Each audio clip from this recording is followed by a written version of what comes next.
કેમ છો બધા મિત્રો? મજામાં છો? બસ મોજમાં રહેવાનું, મોજમાં રહેવું, મોજમાં રહેવું, મોજમાં રહેવું. ઉમ્મીદ ક્યારે હારવાની નથી. સતત નાના નાના પ્રયાસો આપણે કરતા રહેવાના છે. આ નાના પ્રયાસો એ ક્યારેક મોટી સફળતા બની અને આવશે. તો એવો નાનો પ્રયાસ આજે આરવી સ્ટડી સેન્ટર દ્વારા ધોરણ 11 આર્ટ્સ માટે વિષય સમાજશાસ્ત્ર અને ચેપ્ટર 4 સામાજિક પ્રક્રિયા અને સામાજિક પરિવર્તન એના આપણે આઈએમપી અને મહત્વના પ્રશ્ન ભણવાના છે.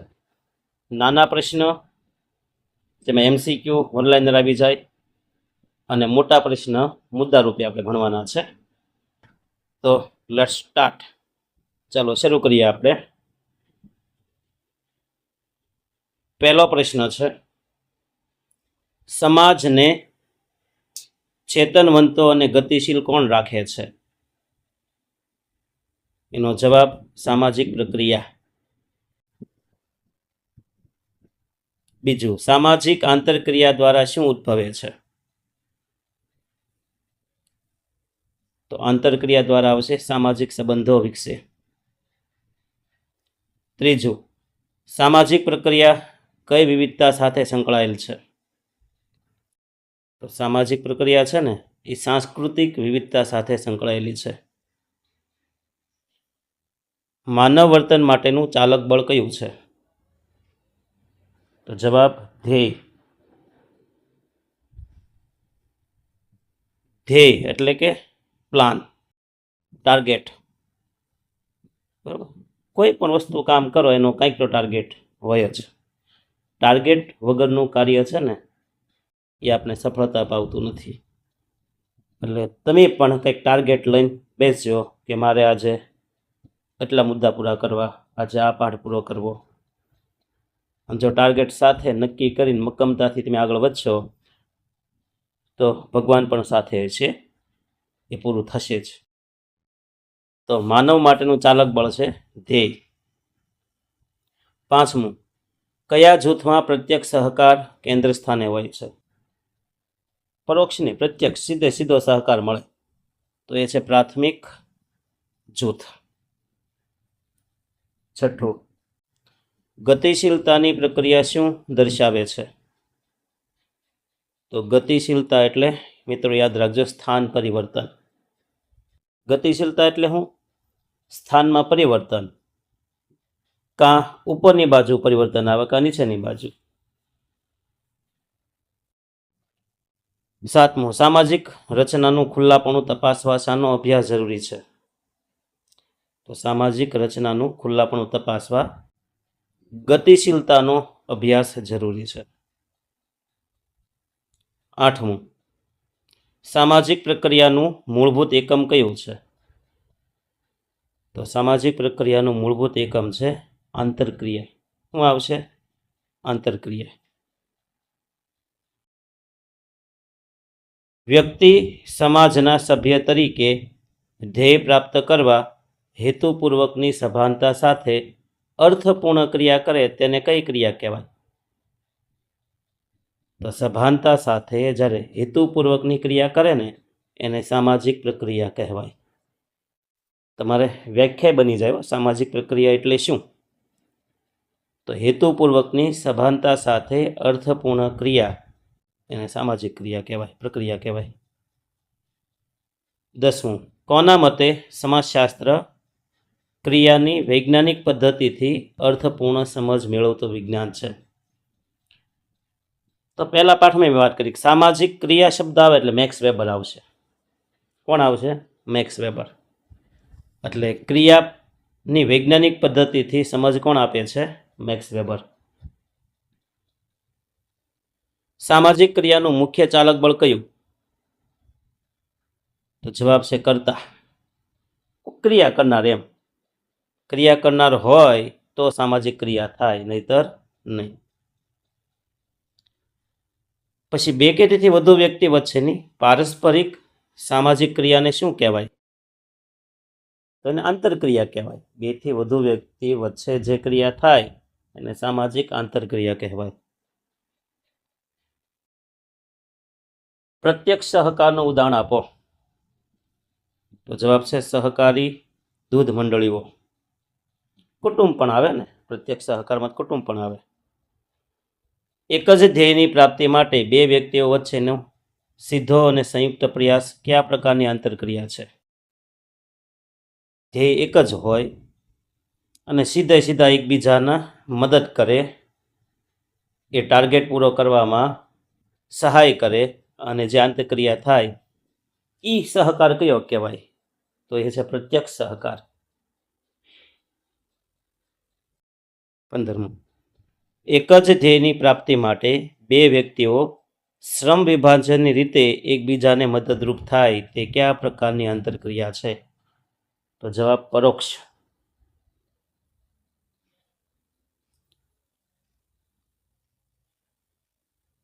એક જ ધ્યેયની પ્રાપ્તિ માટે બે પક્ષો વચ્ચે પરસ્પરની વિરુદ્ધની પ્રવૃત્તિ એ કયા પ્રકારની આંતરક્રિયા છે?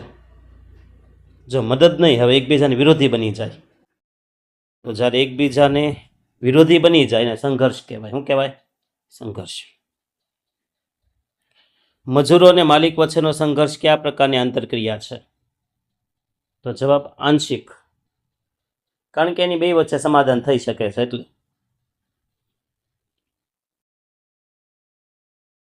જે મજૂરીની માંગ પૂરી થાય એટલે સમાધાન થઈ જાય એટલે સંપૂર્ણ સંઘર્ષ કહેવાય નહીં, એ આંશિક કહેવાય.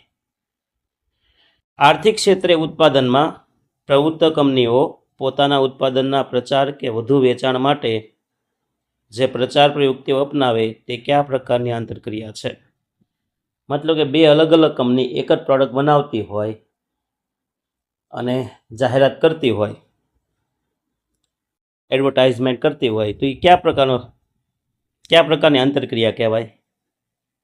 તને જવાબ આવશે પરોક્ષ સંઘર્ષ.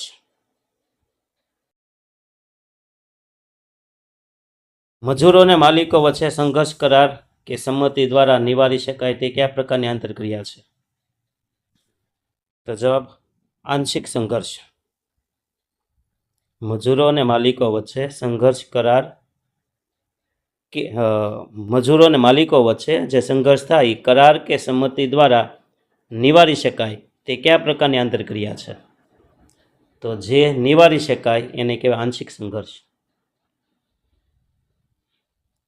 પણ મિત્રો, કોઈ એક ધ્યેય માટે બંને પક્ષો એકબીજા પર માનસિક કે શારીરિક બળનો ઉપયોગ કરતા હોય તે કયા પ્રકારની આંતરક્રિયા છે? તો જવાબ આવશે સંપૂર્ણ સંઘર્ષ. હવે આંશિક નહીં, સંપૂર્ણ. 21. બે રાજ્યો વચ્ચેનો સંઘર્ષ કયા પ્રકારનો છે? તો એ સંઘર્ષ છે મિત્રો જૂથ સંઘર્ષ. નિયમોની મર્યાદામાં રહીને દરેક પક્ષે ધ્યેય પ્રાપ્ત કરવાનું હોય તે કયા પ્રકારની આંતરક્રિયા? તો એને સ્પર્ધા કહેવાય. મૂડીવાદી સમાજમાં કઈ આંતરક્રિયાને વધુ મહત્વ આપવામાં આવે છે? તો મૂડીવાદી સમાજ હોય ને એ લોકો વધારે સ્પર્ધા કરતા હોય, વધુ ઉત્પાદન કરવું, વધુ ગ્રાહક ખેંચવા, વધુ નફો કમાવો, વધુ પૈસા કમાવવા.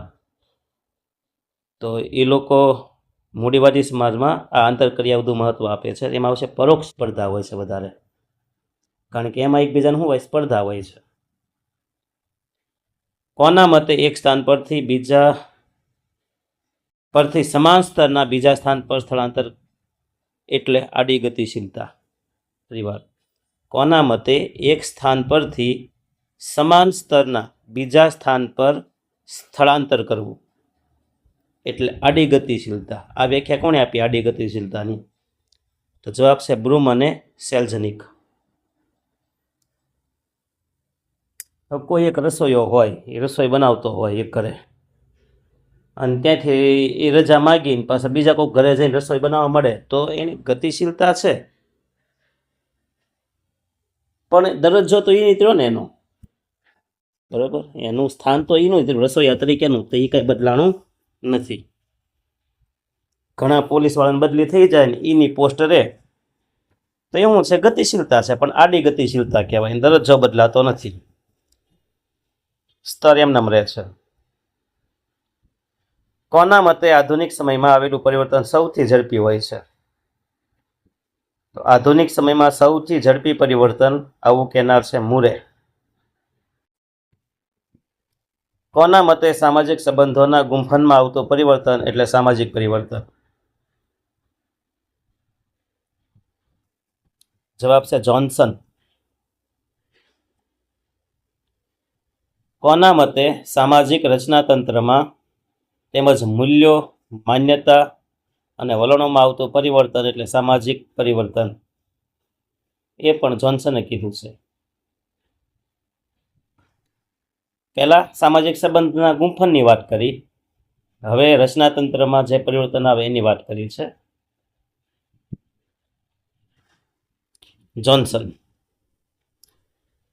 28મું, ટેલિફોનથી સેલફોન સુધીનું પરિવર્તન કયા સ્વરૂપનું પરિવર્તન કહેવાય? તો જવાબ ઉત્ક્રાંતિ સ્વરૂપનું રેખાંકિત પરિવર્તન. મતલબ કે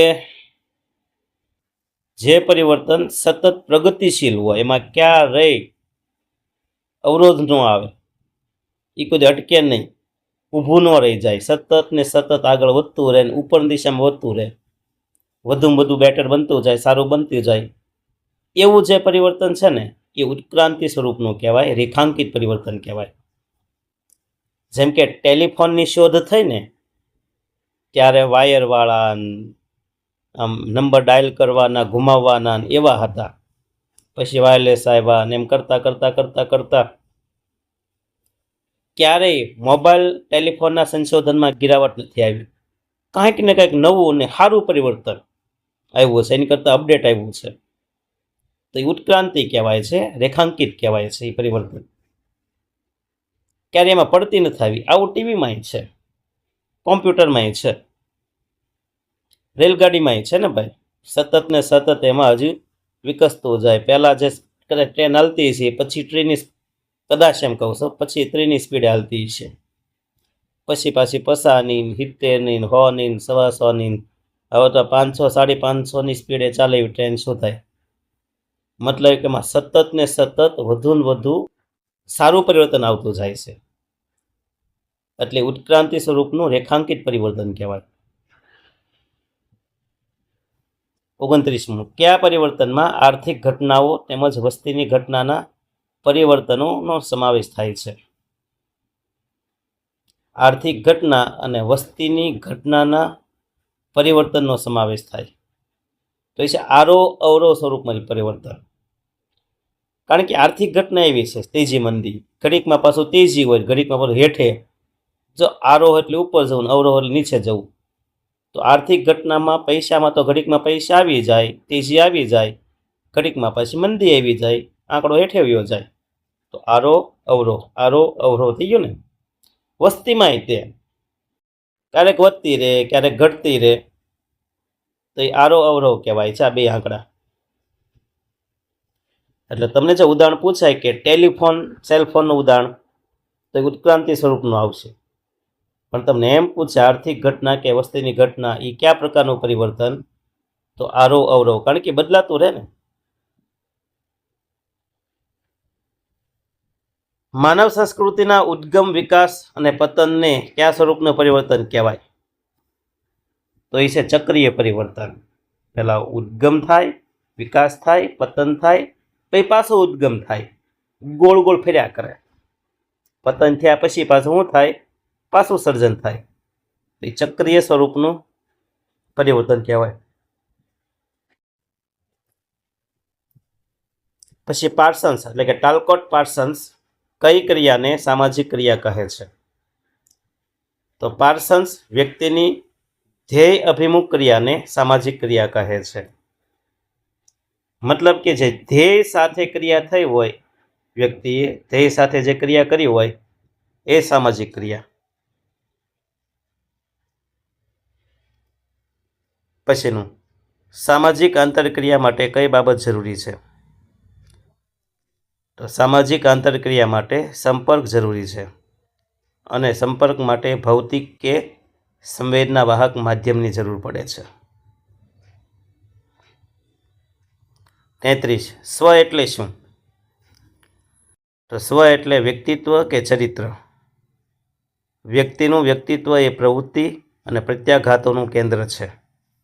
ક્રિયા કરાવનાર સ્વ છે અને સ્વનું ઘડતર કોના દ્વારા થાય? સમાજ દ્વારા થાય છે. ધ્યેય એટલે શું? તો ધ્યેય વ્યક્તિના સ્વની કલ્પના છે. ધ્યેયમાં ભવિષ્યકાળનો સંદર્ભ છે. ધ્યેય એટલે વર્તમાન કાળમાં અસ્તિત્વ ધરાવતી નથી એવી ભવિષ્યની સ્થિતિ જેની કલ્પના દ્વારા જાણી શકાય છે. જો ધ્યેય વર્તમાન નથી, ધ્યેય આપણું ભવિષ્ય છે, જે વર્તમાન કાળના પ્રયાસોથી આપણે એને સિદ્ધ કરી શકીએ. 35 શરત એટલે શું? તો કે જે અવરોધોનું ઉલ્લંઘન કરી શકાય તેમ ન હોય, એ અવરોધ મેળવવા જ પડે, લેવા જ પડે. તો જે અવરોધોનું ઉલ્લંઘન કરી શકાય તેમ ન હોય તેને શરત કહેવાય. શરતો એટલે એવી બાબતો જેને પાર કર્યા વિના ધ્યેય પ્રાપ્ત થઈ શકે નહીં. ખબર છે ને, ઘણા શરત મૂકે, પણ એ શરતની અંદર કેટલા અવરોધો આવતા હોય છે, એ બધા પાર કરવાના, ચૂકવાના નહીં. 36મો પ્રશ્ન, પ્રત્યક્ષ અને પરોક્ષ સ્પર્ધા કોને કહેવાય? તો પ્રત્યક્ષ કોને કહેવાય? જો પહેલો આપ્યો છે ને, પહેલો મુદ્દો એ કે હરીફો મોઢામોઢનો સંપર્ક ધરાવતા હોય, ભૌતિક રીતે નિકટ હોય, એકબીજાના હરીફથી સભાન હોય, નિયમોને આધીન રહી પરસ્પર એકબીજા પહેલાં ધ્યેય પ્રાપ્ત કરવા પ્રયત્ન કરે તેને પ્રત્યક્ષ સ્પર્ધા કહેવાય. હવે પરોક્ષ સ્પર્ધા કોને કહેવાય? તો કે હરીફો પરસ્પરથી પરિચિત ન હોય, મોઢામોઢો સંપર્ક પણ ન હોય, ઓળખતા પણ ન હોય, એમ ભૌતિક રીતે નિકટ પણ ન હોય, તેઓ એકબીજાના હરીફથી સભાન ન હોય કે ભાઈ બે સ્પર્ધામાં છે એવી ખબર ન હોય, અને નિયમોને આધીન રહી પરસ્પર એકબીજા પહેલાં ધ્યેય પ્રાપ્ત કરવા પ્રયત્ન કરે તેને પરોક્ષ સ્પર્ધા કહેવાય.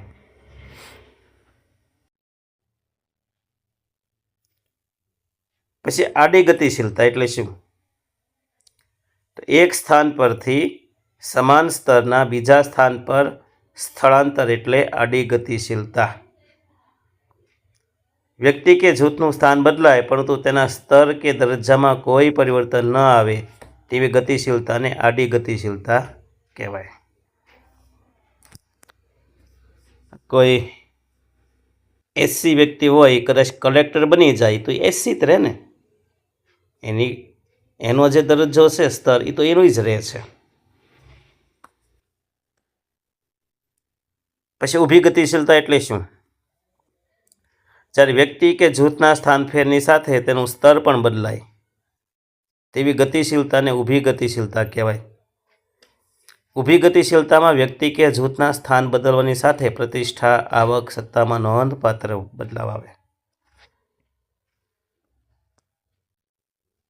જેમ કે ક્લાર્ક હોય એમાંથી સીઈઓ બની જાય તો તે ઉપરના સ્તરે ગયો ને એટલે ઊભી ગતિશીલતા કહેવાય.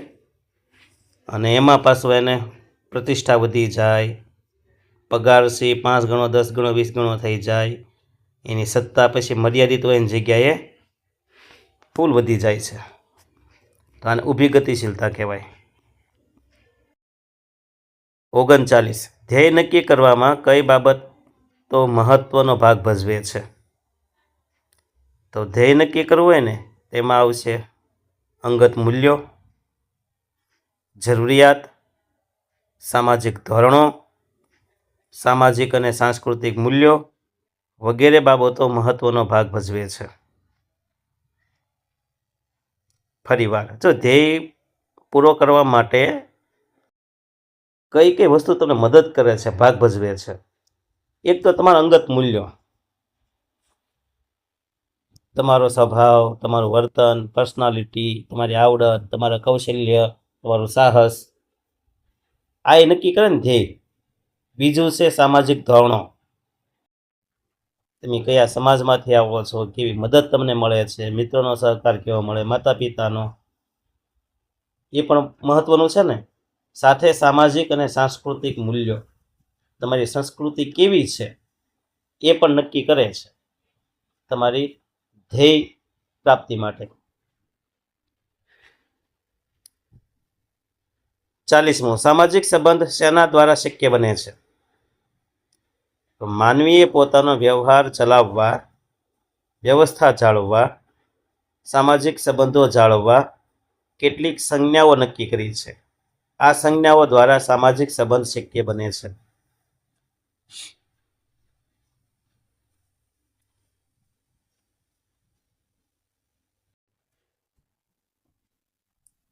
મેક્સ વેબરના મતે સામાજિક ક્રિયા એટલે શું? મેક્સ વેબરના મતે વ્યક્તિની અર્થપૂર્ણ ક્રિયા જે અન્ય વ્યક્તિની અસરમાં થઈ હોય તેને સામાજિક ક્રિયા કહે છે. મેક્સ વેબરના મતે વ્યક્તિની અર્થપૂર્ણ ક્રિયા જે અન્ય વ્યક્તિની અસરમાં થઈ હોય તેને સામાજિક ક્રિયા કહેવાય.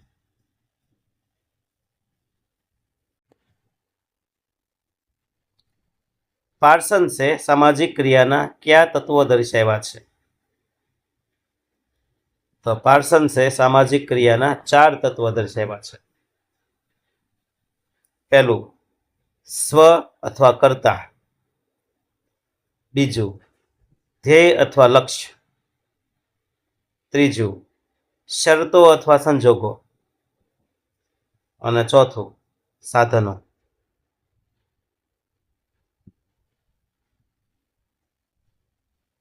43મો, વ્યક્તિના સ્વને સમજવાથી કઈ બાબત જાણવા મળે છે? તો જવાબ, વ્યક્તિના સ્વને સમજવાથી વ્યક્તિની આત્મલક્ષી બાબત જાણવા મળે, પોતાની, એમ પર્સનલી. 44મો, ધ્યેય પ્રાપ્તિમાં કયા 3 પ્રકારના અવરોધો આવતા હોય છે? તો ધ્યેય પ્રાપ્તિમાં 3 પ્રકારના અવરોધ હોય. એક, કર્તાની શારીરિક શક્તિ, પોતે જ અશક્ત હોય, ઘમંડી હોય, અહંકારી હોય, આળસુ હોય, તો એ ધ્યેય પ્રાપ્તિમાં અવરોધ ઊભી કરે છે. ભૌગોલિક પર્યાવરણ, ધ્યેય પ્રાપ્તિ માટે ભૌગોલિક પર્યાવરણ પણ અનિવાર્ય છે. ભૂકંપ, વાવાઝોડા, સુનામી, દુષ્કાળ, અતિવૃષ્ટિ, અનાવૃષ્ટિ, બરાબર, જમીન, ત્યાંનો વિકાસ, ફળદ્રુપતા, આ બધી બાબત નક્કી કરે ને ધ્યેય પ્રાપ્તિ માટે, તો એ પણ અવરોધ ઊભું કરે છે. ત્રીજું, સામાજિક પર્યાવરણ.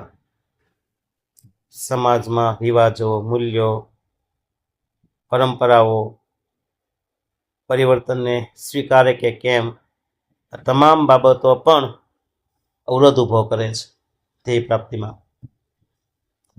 તો ધ્યેય પ્રાપ્તિ માટે કેટલા અવરોધ થયા? 3. શારીરિક શક્તિ, બીજું ભૌગોલિક પર્યાવરણ, ત્રીજું સામાજિક પર્યાવરણ. 45મો, સાધનો એટલે શું? તો સાધનો એટલે વ્યક્તિની પરિસ્થિતિના એવા પાસા અથવા પરિબળો કે જેમના પર તેનો કાબુ હોય છે અને તે તેના ધ્યેયની પ્રાપ્તિ કરવામાં મદદરૂપ થઈ શકે છે, સાધન કહેવાય. પછી 46મો, સામાજિક આંતરક્રિયા માટે વ્યક્તિ કે જૂથ કયા માધ્યમનો ઉપયોગ કરે છે? તો સામાજિક આંતરક્રિયા માટે વ્યક્તિ કે જૂથ ભાષા, વાણી, અંગચેષ્ટા, હાવભાવ, રેડિયો, ટેલિવિઝન, વર્તમાનપત્રો, ફિલ્મો, આ બધાનો ઉપયોગ કરે છે. આને બધાને માસ મીડિયા કહેવાય, સમૂહ સંચારના માધ્યમ. 47, સામાજિક આંતરક્રિયાના લક્ષણો જણાવો. તો 3 લક્ષણો છે. પહેલું, 2 કે તેથી વધુ પક્ષ હોવા જોઈએ. બીજું, આંતરક્રિયા માટે માધ્યમ હોવું જોઈએ. અને ત્રીજું, પારસ્પરિક અસર થાય તો જ આંતરક્રિયા કહેવાય, નહીતર નહીં. 48મું, સામાજિક આંતરક્રિયામાં કઈ આંતરિક અસર થાય છે? તો સામાજિક આંતરક્રિયામાં વલણ, માન્યતા, હિત, અપેક્ષા વગેરે જેવી આંતરિક અસર થાય છે. 49. સમાજશાસ્ત્રી ડેવિસે આંતરક્રિયાના કયા 3 પ્રકારો દર્શાવ્યા છે? તો જવાબ સહકાર, સ્પર્ધા અને સંઘર્ષ. સમાજશાસ્ત્રી ડેવિસે આંતરક્રિયાના કયા 3 પ્રકારો દર્શાવ્યા છે? તો આંતરક્રિયાના 3 પ્રકાર છે. એકબીજા સહકારમાં મદદ કરો, સહકારમાં રહ્યો તો આંતરક્રિયા કહેવાય. એકબીજા સાથે સ્પર્ધા કરો એને પણ આંતરક્રિયા કહેવાય. અને કાંઈક ડખો કરો, મતલબ એકબીજાના વિરોધમાં પડો તો પણ એ આંતરક્રિયા જ કહેવાય. એટલે સહકાર, સ્પર્ધા અને સંઘર્ષ આ 3 આપણી આંતરક્રિયા છે, આવું ડેવિસ કહે છે. 50. ફેરચાલના મતે સહકાર એટલે શું? તો ફેરચાલ જણાવે છે કે સહકાર એવી પ્રક્રિયા છે જેના દ્વારા વ્યક્તિ કે જૂથ સંગઠિત થઈ પોતાના પ્રયત્નોથી સમાન ધ્યેયની પ્રાપ્તિ માટે ભેગા મળે છે.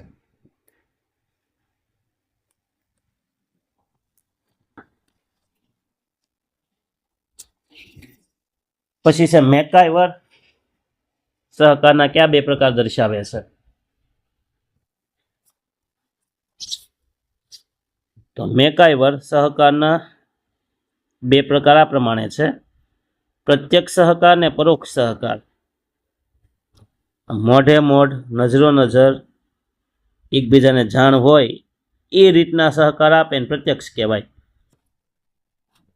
પણ શ્રમ વિભાજનની રીતે સહકાર આપે અને પરોક્ષ સહકાર કહેવાય.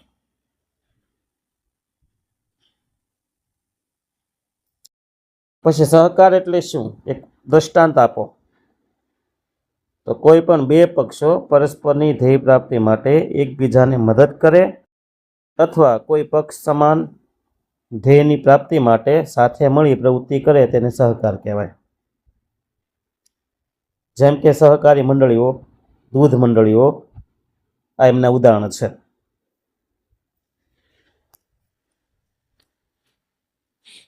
જો સમાન ધ્યેયની પ્રાપ્તિ માટે એકબીજાને મદદ કરે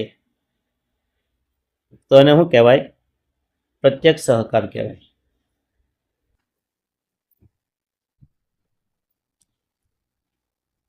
પણ પ્રત્યક્ષ સહકાર અને પરોક્ષ સહકારમાં પ્રત્યક્ષ કોને કહેવાય? 53મો પ્રશ્ન. તો 2 પક્ષો પરસ્પરની ધ્યેય પ્રાપ્તિ માટે સીધો અને સંયુક્ત પ્રયાસ કરે. સીધો અને કેવો? સાથે મળી સંયુક્ત પ્રયાસ કરે એને પ્રત્યક્ષ સહકાર કહેવાય. આપણી જે પ્રાથમિક જૂથ હોય ને, જેમ કે કુટુંબ, મિત્રો, શાળા, એ બધા કેવા છે? આ પ્રકારના છે, પ્રત્યક્ષ સહકાર આપવાવાળા. પરોક્ષ સહકાર એટલે શું? તો સમાન ધ્યેય પ્રાપ્ત કરવા માટે જુદી જુદી વ્યક્તિઓ શ્રમ વિભાજનની રીતે જુદી જુદી પ્રવૃત્તિઓ કરે અને એકબીજાને મદદરૂપ થાય તેને પરોક્ષ સહકાર કહેવાય. વિશાળ જૂથમાં આ પ્રકારનો સહકાર મુખ્ય હોય છે. જેમ કે કોઈ ફેક્ટરી હોય અથવા આપણે કાર બનાવવાનું કોઈ ફેક્ટરી હોય તો એની અંદર એક વ્યક્તિ છે વ્હીલ બનાવતો હોય, વ્હીલ ફિટ કરતો હોય, એક વ્યક્તિ છે બોડીનું કામ કરતો હોય, એક એન્જિનનું કામ કરતો હોય, એક કલર કામ કરતો હોય, એક મેમો ફાડતો હોય, એક છે ફિનિશિંગ આપતો હોય, એક છે એમાં કાંઈ ઇલેક્ટ્રિશિયનનું. તો બધાનું ધ્યેય તો એક જ છે, 4 વ્હીલ બનાવવી, પણ કામનું વિભાજન થઈ નાખ્યું છે. તો એ બધા એક રીતે તો મદદ કરે છે ને 4 વ્હીલ બનાવવામાં, પણ બધાનું કામ અલગ અલગ છે શ્રમ વિભાજનની દ્રષ્ટિએ. એટલે એ પરોક્ષ સહકાર કરે છે એકબીજાને. 55મો. સહકાર શામાંથી જન્મે છે? તો માનવી અનેકવિધ જરૂરિયાતો ધરાવે છે. બીજાની મદદ વિના વ્યક્તિ એકલો આ જરૂરિયાતને સંતોષી શકતો નથી. મતલબ કે બીજાની જરૂર તો પડે જ. આ માટે તેણે સમાજમાંથી અન્ય વ્યક્તિની મદદ લેવી પડે છે. આ ઘટનામાંથી સહકાર જન્મે છે.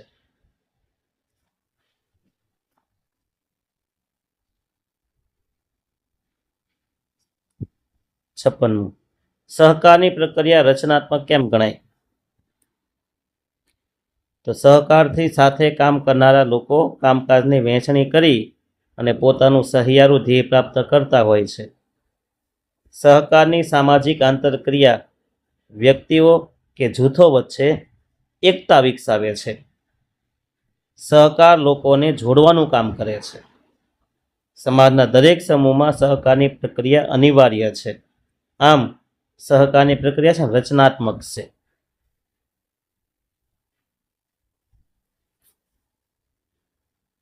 57મું, સ્પર્ધા એટલે શું? તો બે કે તેથી વધુ વ્યક્તિઓ કે જૂથોનું ધ્યેય એક જ હોય અને એક જૂથ બીજા જૂથ કરતાં પહેલા ધ્યેય પ્રાપ્ત કરવાનો પ્રયત્ન કરે ત્યારે તેને સ્પર્ધા કહેવાય. 59, સ્પર્ધાના પ્રકાર કેટલા કયા કયા? તો સ્પર્ધાના બે પ્રકાર, પ્રત્યક્ષ સ્પર્ધા અને પરોક્ષ સ્પર્ધા. 60, સ્પર્ધા એ સંઘર્ષ વિરુદ્ધની ઘટના સાથી છે. તો જવાબ, મર્યાદિત ધ્યેયોને પ્રાપ્ત કરવા માટે અનેક વ્યક્તિઓ વચ્ચે સ્પર્ધા થતી હોય છે. સ્પર્ધા માટેના નિયમો હોય છે. વ્યક્તિ કે જૂથ આ નિયમોની મર્યાદામાં રહીને ધ્યેય પ્રાપ્તિ કરવાની હોય છે. સ્પર્ધામાં શારીરિક બળનો ઉપયોગ કરવાનો હોતો નથી. જો સંઘર્ષ હોય ને સંઘર્ષ, સ્પર્ધા અને સંઘર્ષ નહીં, ભેદભાવ. તો સ્પર્ધામાં શું હોય છે? કોણ વહેલા પૂરું કરે, કોણ વધુ અને સારું કરી નાખે. આવું જ્યારે શરતમાં રહી અને આગળ વધે એને સ્પર્ધા કહેવાય. પણ સંઘર્ષમાં તો ટકારંગી નાખે દાદા, શારીરિક બળ કરે માનસિક બળ કરે. એટલે ખરેખર બે કેવી છે? એકબીજા વિરુદ્ધની ઘટના છે. એટલે સ્પર્ધામાં શારીરિક બળનો ઉપયોગ થતો નથી. જો સ્પર્ધામાં નિયમોનું પાલન થાય તો તે તંદુરસ્ત સ્પર્ધા કહેવાય. પરંતુ વ્યક્તિ કે જૂથ દ્વારા નિયમોનું ઉલ્લંઘન કરવામાં આવે ત્યારે તે સ્પર્ધા પછી સંઘર્ષ બની જાય છે. આમ સ્પર્ધા એ શું છે? સંઘર્ષની વિરુદ્ધની ઘટના છે.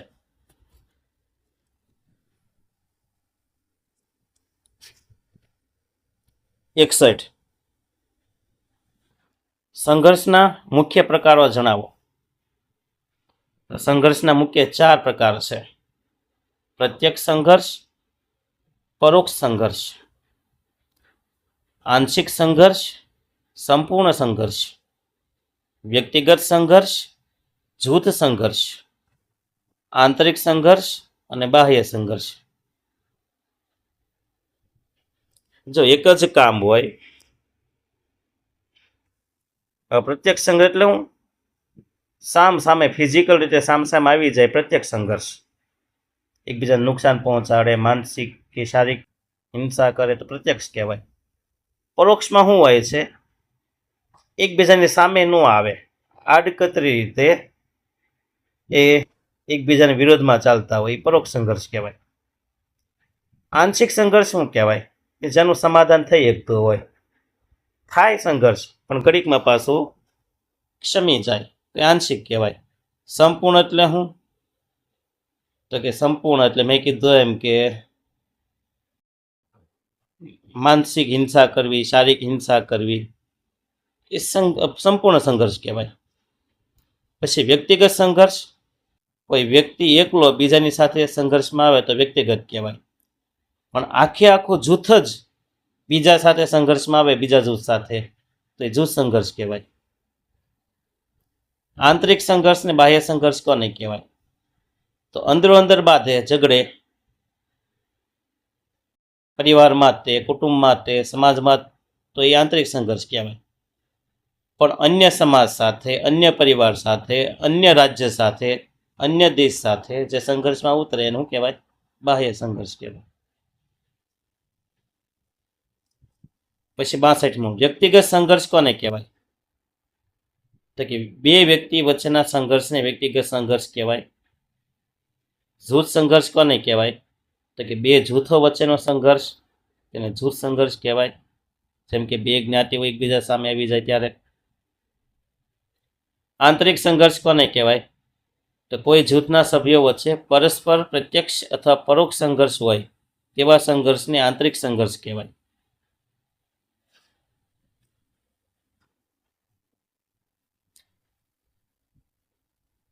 બે ભાઈ વચ્ચે ઝઘડો હોય, કુટુંબના પતિ પત્ની વચ્ચે, માતા પિતા વચ્ચે, તો એ શું કહેવાય? આંતરિક સંઘર્ષ કહેવાય. બાહ્ય સંઘર્ષ, કોઈ એક જૂથ બીજા જૂથ સાથે સંઘર્ષમાં આવે તો એને બાહ્ય સંઘર્ષ કહેવાય. સોરોકિનના મત મુજબ સામાજિક ગતિશીલતા એટલે શું? તો સોરોકિનના મત મુજબ વ્યક્તિ સામાજિક વસ્તુ કે મૂલ્યોનું એક સામાજિક સ્થાનમાંથી બીજા સામાજિક સ્થાનમાં સ્થળાંતર એટલે સામાજિક ગતિશીલતા.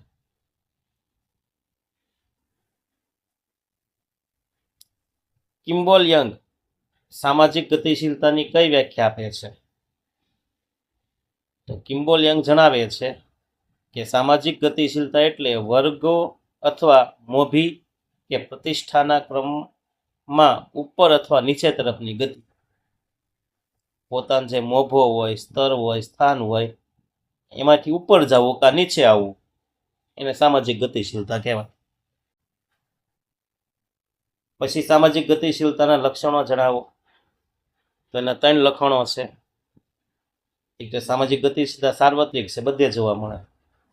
બીજું, માત્રામાં તફાવત હોય છે, ગતિશીલતાની માત્રામાં તફાવત હોય, બધે એક સરખું પરિવર્તન ન થાય.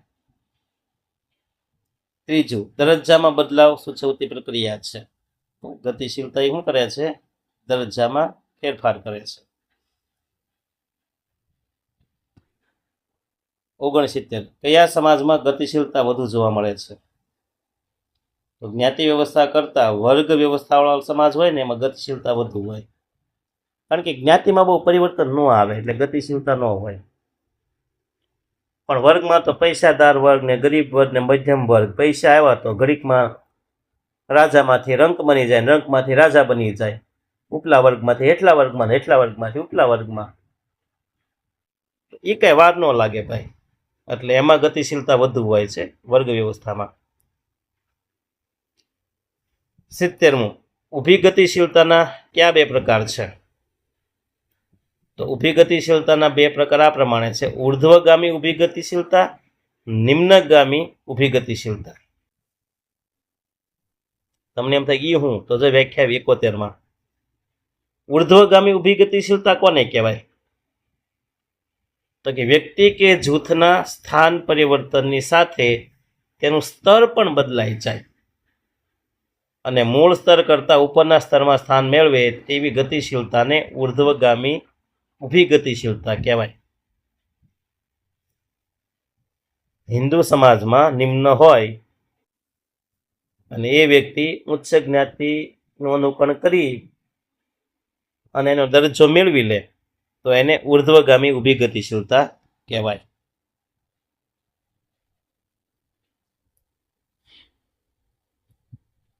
જેમ કે નિમ્ન જ્ઞાતિની સ્ત્રી ઉચ્ચ જ્ઞાતિના પુરુષ સાથે લગ્ન કરે અને એમનો એને દરજ્જો મળી જાય તો સ્વાભાવિક છે તો ઊભી ગતિશીલતા થાય ને.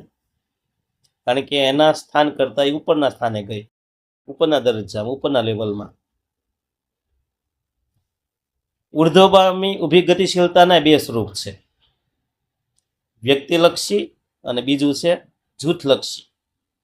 એક વ્યક્તિ જો ઉપર જાય ઉપલા દરજ્જામાં, ઉપલા સ્તરમાં, તો એ વ્યક્તિલક્ષી કહેવાય. પણ આખું જૂથ જ જો પ્રગતિ કરે તો જૂથલક્ષી ઉર્ધ્વગામી કહેવાય.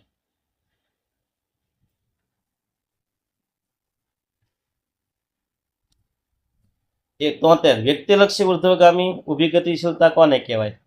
તો કે નિમ્ન સ્તરની કોઈ વ્યક્તિ પોતાના સ્તરથી ઉપર જુદા પડી ઉચ્ચ સ્તરમાં પ્રવેશે તેને વ્યક્તિલક્ષી ઉર્ધ્વગામી ઊભી ગતિશીલતા કહેવાય. નિમ્નમાંથી ઉચ્ચ સ્થાન પ્રાપ્ત કરે અને એક જ વ્યક્તિ હોય તો. પણ હવે શબ્દ સમૂહમાં જો જૂથલક્ષી. જૂથલક્ષી ઉર્ધ્વગામી ગતિશીલતા કોને કહેવાય? તો નિમ્ન સ્તરની વ્યક્તિનું કોઈ જૂથ ઉચ્ચ સ્તરમાં પ્રવેશે તો તેને જૂથલક્ષી ઉર્ધ્વગામી ઊભી ગતિશીલતા કહેવાય.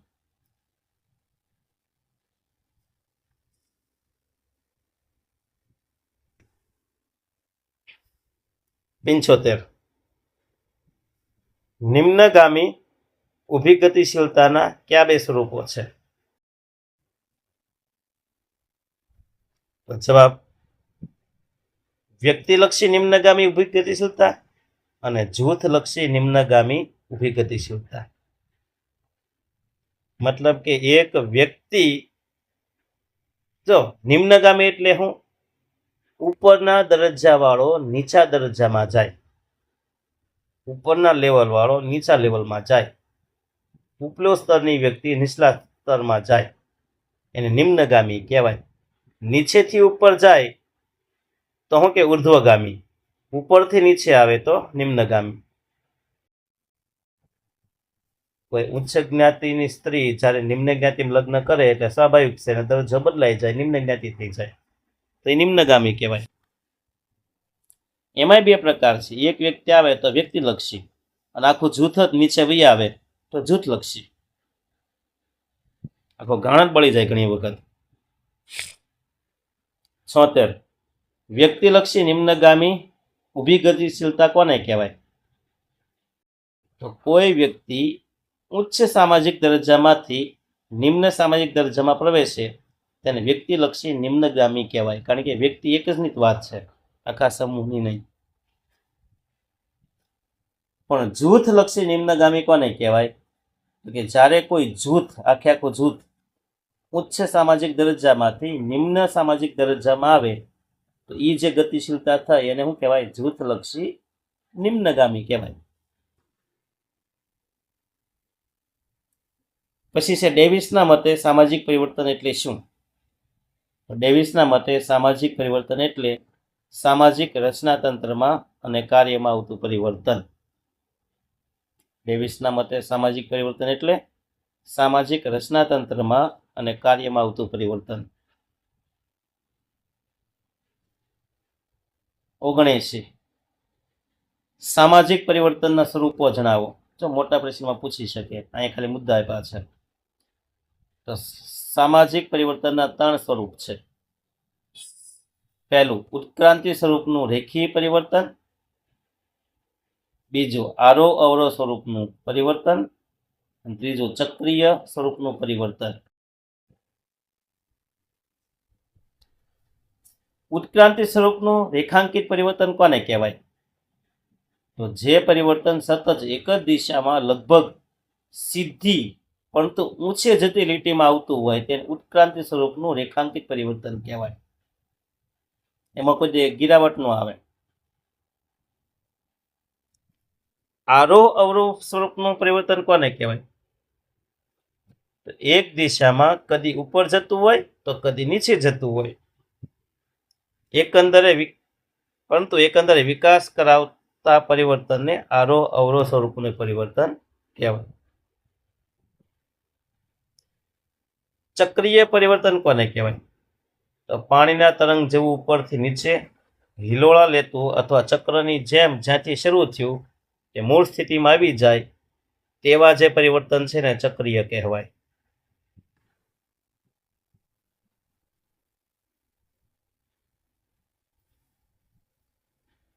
ત્યાં છે રાજસ્થાન ને હરિયાણા વચ્ચે સંઘર્ષ થાય તો કયા પ્રકારનો છે? તો એ સંઘર્ષ તો કઈ એક વ્યક્તિ હોય નહીં, આખા જૂથ જ હોય, એટલે જૂથલક્ષી. હવે કેટલાક મુદ્દા જોઈએ મિત્રો. સામાજિક ક્રિયાના તત્વો કેટલા છે, કયા કયા? તો સામાજિક ક્રિયા હોય ને 4 તત્વો હોય. એમાં એક સ્વ અથવા કર્તા હોય, બીજું ધ્યેય અથવા લક્ષ્ય હોય, ત્રીજું શરતો અથવા સંજોગ હોય, અને ચોથું સાધનો હોય. પછીનું ધ્યેય પ્રાપ્તિમાં આવતા અવરોધો કયા? તો 3 છે. એક કર્તાની શક્તિ, બીજું ભૌગોલિક પર્યાવરણ, ત્રીજું સામાજિક પર્યાવરણ. પછીનું જુઓ સામાજિક આંતરક્રિયાના લક્ષણો જણાવો. તો 3 લક્ષણો છે. 2 કે તેથી વધુ પક્ષ, માધ્યમ અને પારસ્પરિક અસર. સામાજિક આંતરક્રિયાના લક્ષણો જણાવો તો કેટલા આવશે? 3. બે કે તેથી વધુ પક્ષ, બીજું માધ્યમ અને ત્રીજું પારસ્પરિક અસર. પછી સામાજિક આંતરક્રિયાનું સ્વરૂપ કે પ્રકાર સમજાવો. સામાજિક આંતરક્રિયા છે ને એમાં 3 પ્રકારની ક્રિયા થાય છે: સહકાર, સ્પર્ધા અને સંઘર્ષ. સહકારના પ્રકાર કેટલા? તો સહકારના પાછા 2 પ્રકાર: પ્રત્યક્ષ સહકાર અને પરોક્ષ સહકાર. સ્પર્ધાના કેટલા પ્રકાર? તો કે એનાય 2 પ્રકાર. બોલો, પ્રત્યક્ષ સ્પર્ધા અને પરોક્ષ સ્પર્ધા. પણ સંઘર્ષના કેટલા પ્રકાર? તો એમાં મિત્રો 2 નહીં 4 આવશે: પ્રત્યક્ષ ને પરોક્ષ સંઘર્ષ, આંશિક અને સંપૂર્ણ, વ્યક્તિગત અને જૂથ સંઘર્ષ, આંતરિક અને બાહ્ય સંઘર્ષ. પછી જુઓ, સામાજિક ગતિશીલતાના લક્ષણો જણાવો. તો 3 છે: સાર્વત્રિકતા, માત્રામાં તફાવત અને દરજ્જામાં બદલાવ સૂચવતી પ્રક્રિયા. સામાજિક ગતિશીલતાના લક્ષણો કેટલા છે? 3: સાર્વત્રિકતા, માત્રામાં તફાવત અને દરજ્જામાં બદલાવ એ દર્શાવતી પ્રક્રિયા. પછી જુઓ, સામાજિક ગતિશીલતાનો પ્રકાર કે 2 છે: આડી અને ઊભી ગતિશીલતા. ઊભી ગતિશીલતાના કેટલા પ્રકાર? તો ઉર્ધ્વગામી ઊભી ગતિશીલતા, નિમ્નગામી ઊભી ગતિશીલતા. ઉર્ધ્વગામી ઊભી ગતિશીલતામાં કેટલા પ્રકાર? એમાંય પાછા 2 પ્રકાર: વ્યક્તિલક્ષી ઉર્ધ્વગામી ઊભી ગતિશીલતા, જૂથલક્ષી ઉર્ધ્વગામી ઊભી ગતિશીલતા. નિમ્નગામીના કેટલા પ્રકાર? કયા કયા? તો વ્યક્તિલક્ષી નિમ્નગામી અને જૂથલક્ષી નિમ્નગામી. પછી સામાજિક પરિવર્તનના લક્ષણો જણાવો. તો પહેલું લક્ષણ, સામાજિક પરિવર્તન એ સામાજિક પ્રક્રિયા છે. બીજું, એ સાર્વત્રિક પ્રક્રિયા છે. ત્રીજું, રચનાતંત્રમાં પરિવર્તન દર્શાવે છે. ચોથું, કાર્યમાં પરિવર્તન દર્શાવે છે. અને 5મું, સામાજિક પરિવર્તન છે ને એ સ્વયંજનિત છે અને આયોજિત પ્રક્રિયા છે.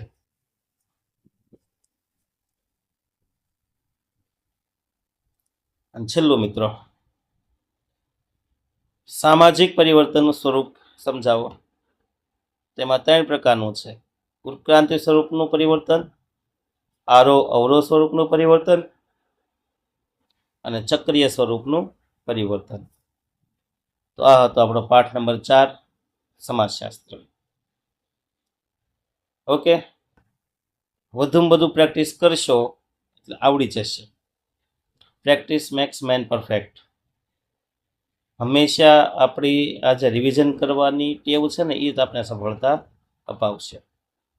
ચાલો, અસ્તુ. વિડીયો ગમ્યો હોય તો જ મિત્રો લાઈક કરજો.